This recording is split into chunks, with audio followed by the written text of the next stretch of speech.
Presenting DKGPedia, a Grokpedia version that's void of hallucinations. DKGPedia is a platform where users can search for content they go to Grokpedia for and get a more accurate article generated by our agent with the trusted knowledge from an OriginTrail DKG.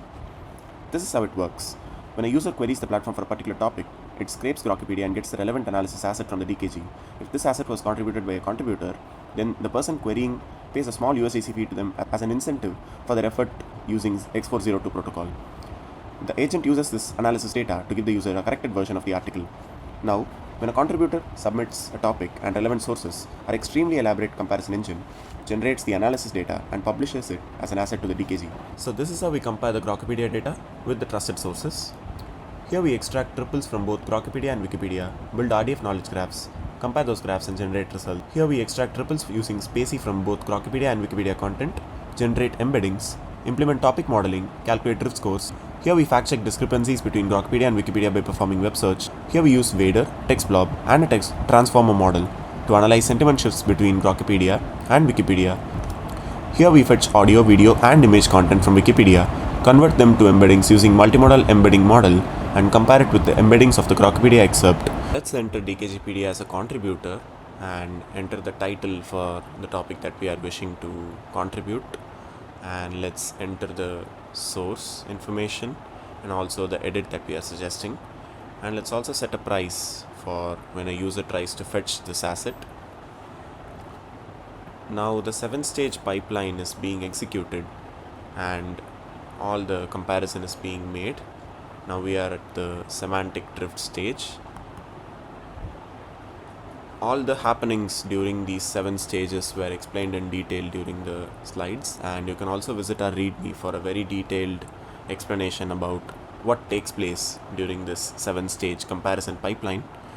Now we are at the multimodal stage where all the images and videos are fetched and converted into embeddings and being compared with the Grokpedia embeddings. Crazy stuff.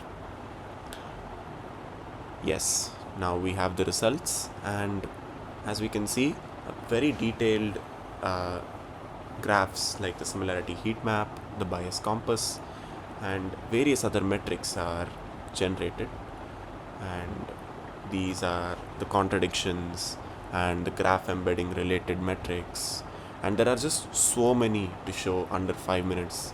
It's just crazy.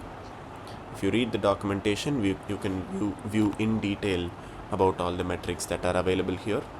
And this is the full report that was generated on the basis of the differences between the content of Grokpedia and Wikipedia.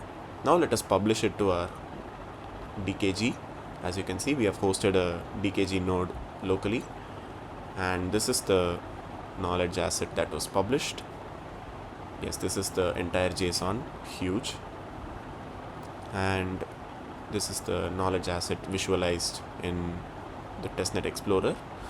Now let us search for a term and try retrieving the actual article. Yes, so this is a paid article which was generated by a user. So we are paying the required amount or the price in USD using X402 protocol.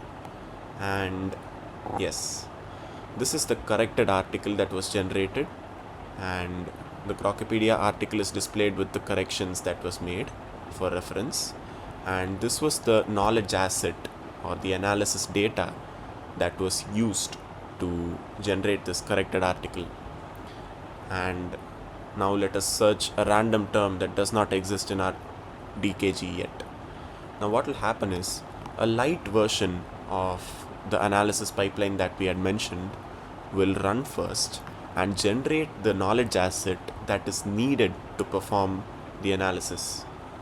So this light version consists of just asset fetching and triple extraction, and once that's done, it automatically publishes that knowledge asset to our decentralized knowledge graph, and once that's published, it is used again to generate the corrected version. So this is the corrected version that was generated, and this is the Grokpedia version with the corrections that are being made.